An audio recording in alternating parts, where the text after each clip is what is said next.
G stock. We do not stop until we go to the moon, but instead, for now, we're going to go to DeMusliM versus MarineLorD in a Chinese mirror.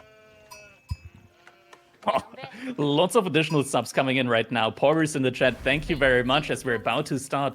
DeMusliM against MarineLorD. China, mirror, this is match point on Dry River. Yeah, and as we get into this, I just got to point out, I want to see this Pogs in the chat. 250 subs gifted so far. This guy's almost cracked the goal collectively across his gifting time on his own. I don't want to shame us, but I feel like I have to throw myself under the bus. What did we do recently? And as I watch these guys play top-tier Age of Empires 4, I'm also hit with that question again. What did I do? What did you do recently, Crackedy? Huh? How do we learn from these? Are we going to do this dissection of the small, finite differences between these two players because we do have a mirror? Nah, that sounds boring, right? Yeah, right now I'm just looking at what's going on here, and I'm a little bit perplexed because DeMusliM, he's doing the same thing that he did the last game, or well, what it looked like he was going for in the last game. He's not going to opt for any of those pawns. Instead, he went for this early village opening. And I'm wondering what's the idea behind it. So with Chinese, you go for the docks, you make your fishing ships. You get an uptime of probably around 6 minutes-ish, depending on how many docks you add in. Now, if you don't go for that, you can get an uptime of like 4 minutes if you want to maybe drop a Barbican between two ponds. That could be the option here for DeMusliM. Maybe he just pulls like 6 villagers, drops a Barbican between two ponds, maybe and denies both ponds immediately. Yeah, that's what I'm thinking. Like I mean, China, they do have that longer line of sight with their scouts, so it should be no issue for him when it comes to actually finding a target to drop that Barbican on. But there's some differences in the build here that I'm not sure about. So he has a good extra bit of wood right now, so it's not going to be a fast feudal age. Wonder if this is going to be like a delayed barracks opening into just a lot of spearmen in order to push MarineLorD off the pond. But then it kind of doesn't make a whole lot of sense that he went for the village, because the village does cost a good extra bit of wood early on. Yeah. Sure, you save in the long run, but it's gonna be the barracks here. So not sure how well he figured out this timing. I'm not sure if it's gonna be in time.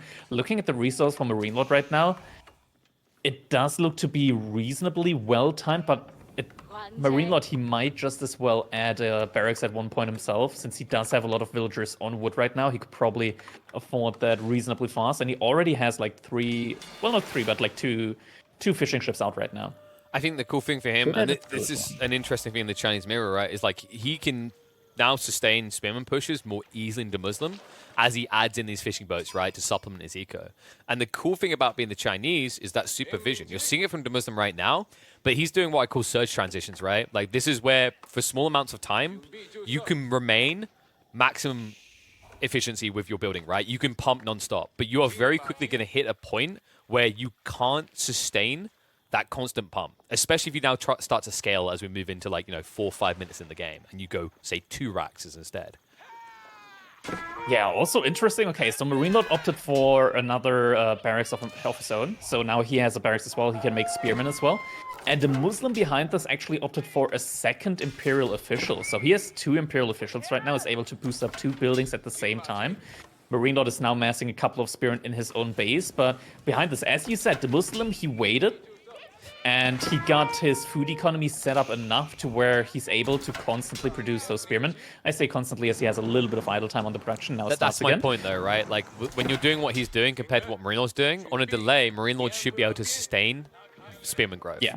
So, like, this is the worrisome part for DeMusliM, is that what he's doing right here, it's a timing play. You can't keep up when you see what MarineLorD's done. It's why he's rushing out to this specific dock, because if he can't remove it from the chessboard, he'll lose in the next 2 minutes with his strategy. Yeah, it's going to be a little bit tough right now, as MarineLorD has caught up in the spearman department. So there was a little bit of idle time there, probably when DeMusliM had to move out to the actual wood line instead of just gathering his wood from the straggler trees. And now MarineLorD actually overtaking DeMusliM here in the spearman count. Only now DeMusliM is getting wood again in order to make spearmen. A little bit of a macro mistake might cost him dearly here, as he's not going to be able to keep up with the spearman numbers. And behind this MarineLorD, he does have the slightly better economy with those fishing ships. And this is what I mean by like surge transitions, right? Like typically you'll see it in games where someone suddenly drops like 5 archery rangers, usually a Chinese player going Shuginu, but they can't afford production out of them all. But the whole point is they have a timing. And if they don't have that extra production speed, they miss their window of opportunity. That's what DeMusliM done here. But now as you're moving to a point where you could eventually just see MarineLorD add in a second Rax, he, because he has the fishing, has a bit more flex with his eco. He could actually afford to mass faster than DeMusliM as the minutes tick on here.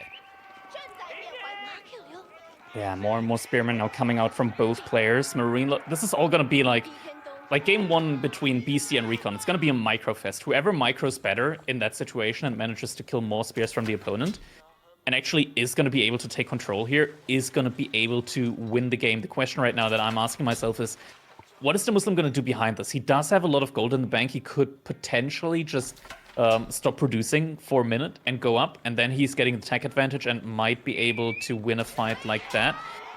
Looks like he's going to look for a clash here, though, right now. I'm not sure if he's going to be able to win this one against MarineLorD.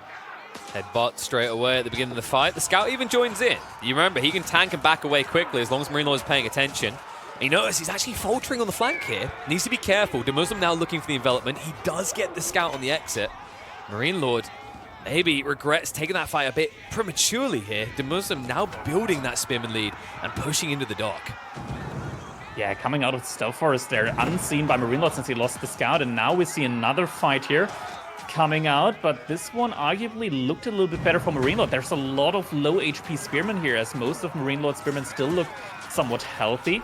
It's because the injured spearman numbers.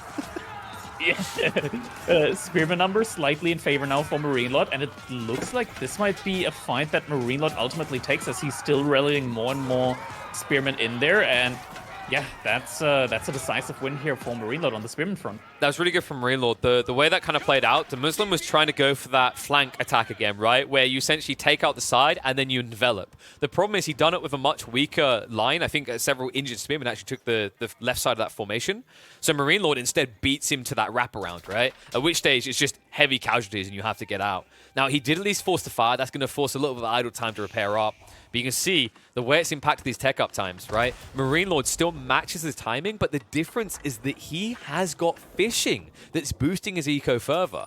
DeMusliM has yet to move out for a dog play, and now probably unlikely to ever do so. Yeah, behind this, MarineLorD also probably grabbed a majority of the sheep, so even once the shorefish runs out, he's still going to have a lot of sheep, and he even made a mill for it, so he didn't just go for it under the TC. 12 or 14, he's going to be able. He got an insane amount of sheep. And now DeMusliM is looking for some pond action himself, but honestly, at this point, those fishing ships have paid themselves off like multiple times at this point in time. Yeah. And the problem is like the window of opportunity to stop it is even smaller when you're against the Chinese, right? Because they get that 20% increased build speed. They got the 20% booster of the IO on land. So they're able to get into those ships much quicker than kind of your normie civs, right? Who don't have specific eco benefits. Behind this, MarineLorD already has the food in order to go to the next dynasty, but no gold access right now. He does have that Imperial Academy boosting his lumber camp, so every single drop-off nets him 2 tags there on both of these buildings. Now goes heavily over to gold. This is Fast Castle, right? That's a lot of workers onto the gold.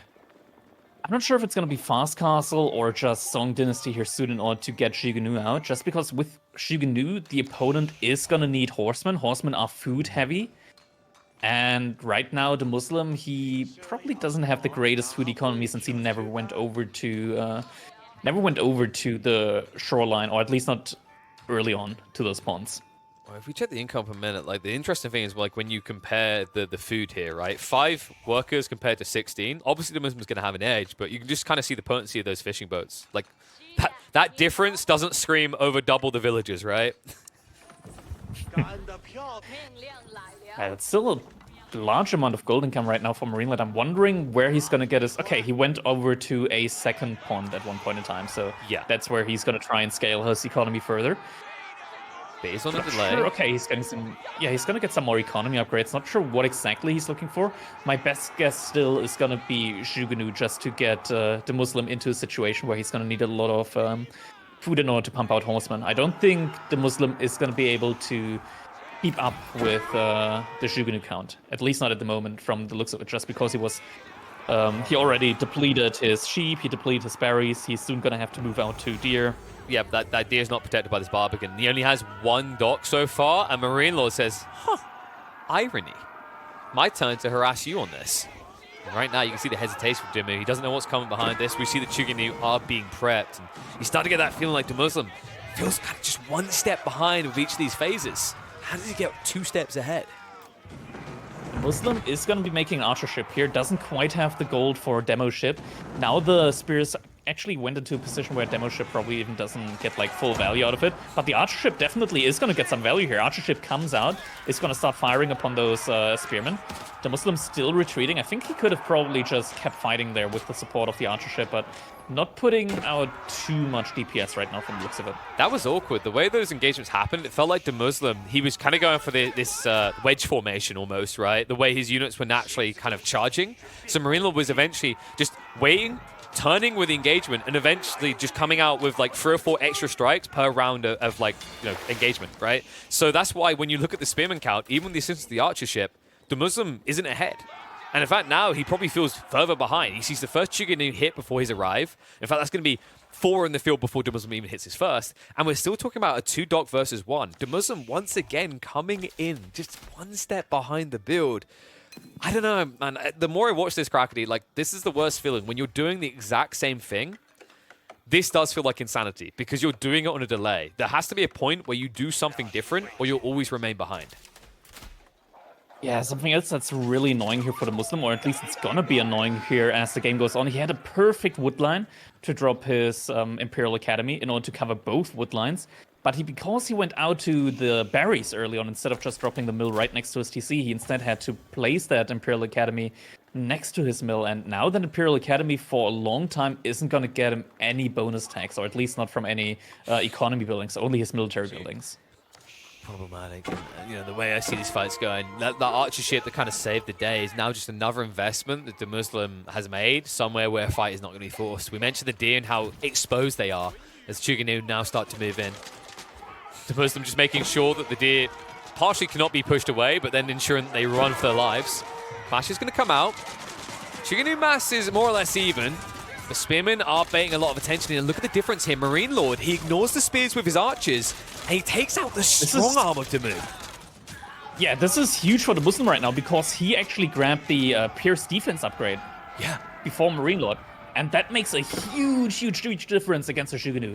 Suddenly they go from doing like 3 damage or like 9 damage with their entire volley to only like 6. Yeah. And what the interesting part is, like, DeMusliM, he came to that fight with better Chuganu count. MarineLorD tried to target that out. I don't know if that was informed by the undermesh play, but does put him slightly on the back foot. The difference is, of course, he's getting benefits elsewhere, right? Like, he's actually gone for the eco upgrades as opposed to DeMusliM, who's focused on military. I mean, there's this, the second TC is going to be huge. It's going to be paying off really quickly here. DeMusliM is far away from a second TC, but when you get to that added Jugunu mass, you're able to take down these ships really quickly. That's why you really need to get a blacksmith soon. Undermesh really does go the mile here. And once that Pearson upgrade comes through, just watch how quickly these lads die. Or don't, because DeMusliM decides it's not worth it. Yeah, but he does notice that there's only Jugunu right now for MarineLorD, so he's getting siege engineering. He's going to be looking to drop a single ram, and that ram is going to be tough to get rid of. Now, sure, Jugunu, they still do like their minimum amount of damage to the ram, but it's not going to go down in time for that dock to be up. And the interesting thing is, I don't think DeMusliM ever scouted out that second TC, right? Because he never rebuilt a scout. He hasn't roamed around the side. So this ram play is simply to deal with the dock. So even if it works in this area, the bad news for him is MarineLorD is reaping the rewards elsewhere on the map. Yeah, and behind this, MarineLorD is just going to be going up to Castle H here very soon. He's already got the gold multiple times almost for it, just lacking the food right now as he's still producing a lot of Jugunu. Not sure if he's actually... Wait, is he thinking about it? Because he has so much gold right now. Not sure if he's just lacking the production or to pump more Jugunu, or if he's looking for Castle. I feel like if he just goes for Castle Age with the amount of Jugunu he has, once he gets those upgrades, those upgrades. It's too obvious though, shred right? everything. Like, I think that's the issue for him, is it's too obvious right now. Like, look at the hesitation from DeMusliM. He's holding resources too, because he doesn't understand why he's outmassing him so much, right? Considering his opponent had dockside first. But now the clash comes in. Ram commits onto the docks. Archer ship is getting great bang for buck here. And although MarineLorD is taking heavy casualties on land, he should be able to even this out to a point where DeMusliM shouldn't find more value for it. Demo is going to be a complete whiff, but let's be totally honest here, it always was going to be. The real critical ingredient is that Archer ship that has pushed Demu back. Yeah, the Archer ship gets a lot of great value here because the +1 attack damage upgrade from MarineLorD also affects the Archer ship. So those individual arrows, once they hit, they do a good amount of damage there. And now we see the Astronomical Clock Tower coming out. Already has the resource in order to grab Veterancy. Probably is going to get enough gold in order to grab the +1 damage upgrade right after that. And with that, the Shuganu from MarineLorD are just going to be pretty much unstoppable. I mean, this is the worry as well. I think DeMuslim's going to realize that the moment that he sees that tech up come out, considering that MarineLorD has built this many Chuganu, he's going to feel like something else is off. That these numbers don't fully add up. It couldn't have just been docks alone. He must have been one step behind elsewhere as well. And that's going to be the big stinger. We can see it ourselves with Gold Vision. 69, a beautiful number, but really doesn't compare to the 86 eco units that MarineLorD already has. Yeah, the destruction value from MarineLorD behind of that also superior. He just managed to get rid of way more units than DeMusliM was able to. And now the H-up comes in. Is DeMusliM going to commit now? He's also not far away from the H-up. The thing is, with supervision, these upgrades are going to be coming in super, super fast. Okay, DeMusliM, he has decided to fall back. He did manage to at least get the dock. Probably not worth the ram investment there, as another dock just gets added there. I mean, he built 2 rams that, right? That's a 500 wood investment. Then there's the cost of siege engineering. Yeah, and this is the bad feeling for DeMusliM. Like, he knows how far behind he is right now, and he's kind of perplexing at first, because he did eventually get onto all 3 of the docks, the ponds rather, on his side of the map. But yeah, he still feels a mile behind. Yeah, this is going to die. That war chunk is going to disappear. It's going to disappear. What war chunk? I don't see any. I thought if you add more wood to something, it becomes stronger, Crackedy. What the hell? Yeah, I mean, no. That's not the way it works? Oh. I mean, the wood needs to be placed on top. It shouldn't impale the vessel. How's it going all the way through that vessel? I mean, that is some shoddy naval work, is all I'm going to say, right? If your boat can be that easily pierced by a repeater bow, dude, you should not pay your craftsman. That's all I'm going to say. Terrible woodwork. Shuganu taking that dock down easily, no sweat at all, just a couple Once again, terrible woodwork, Crackedy. Okay, who is building these buildings that an arrow blows it over? Why do you think they are built so fast? Because they're Chinese. Explain what's going to happen to a barbican in a few minutes. Probably terrible, terrible things. That's the one we can't explain. We can, like, these are made of wood, but I don't actually know how repeater crossbows beat a giant stone castle. It looks like MarineLorD behind all of this is also pulling off his farm transition at a beautiful timing here. Has a lot of wood in the bank, so a lot of wood to invest into those farms. Also getting the boar and just completely annihilating everything that DeMusliM has in these ponds. He just went the tour, just going around looking, oh, is there anything in that pond? There is! Oh, great. Let me just get that for you. And now behind all of that, the farm transition is coming in, the men-at-arm transition or palace guard transition is coming in. And once those palace guards start raiding, it's going to be really tough for DeMusliM to come back into this. Did you call that the tourist move? Because that's not what tourists do, Crackedy. That was more like an English football fan being inappropriate at a friendly match in a different country. He came, he saw, he demolished everything, and said we won. Depends on the nationality of the tourist, right? No, trust me. I guess just actually football fans might be more appropriate there. They get quite rowdy. And right now, that's exactly what MarineLorD's doing. He's going around the backside as well, looking for what is keeping DeMusliM alive here now that the fish have been removed. Yeah, the answer is not a lot. He's about to find out lots of villagers idle here. Oh my god, he's got 5 food. Please. Yeah, those people want to eat, right? This sadly is not the ambassador who could just make a couple of farm transition in a jiffy. No, this is the Chinese Empire, and they're hungry, but they're that hungry. They're trying to eat gold, Crackedy. Like, look at. I mean, it's grim. We've reached that point in the broadcast where I have to suggest cannibalism again because I don't know what else DeMusliM can eat here. Nothing is safe. But he's at least going to return a bit of punishment on the other side of the map, as he is now finally going to discover that MarineLorD has a second TC. I wonder if he just calls quit as soon as he sees that. No, he doesn't. He's gonna ride it out for. No, never mind. No, Thanks for the caster curse. You were right. No, he wants out. I don't blame him. What a snake. That was a rough one. The fact that he kept that hidden so long, we mentioned it earlier on, right? Like MarineLorD, he had to suspect something wasn't right, that something was eerily wrong. When you see that cast stage timing, when you see the amount of Chugenu coming at you, considering that your opponent's a bit forward in his dock timing, maybe you can offset a few extra Chugenu. But that difference was massive. And sadly for DeMusliM, by the time he finally realizes it, we're far too deep in the game for him to do anything about it in a mirror. Does wave that white flag, but does at least stay alive. This is upper bracket, so Demu fans, they can breathe a sigh of relief. He will play at least once more in gold.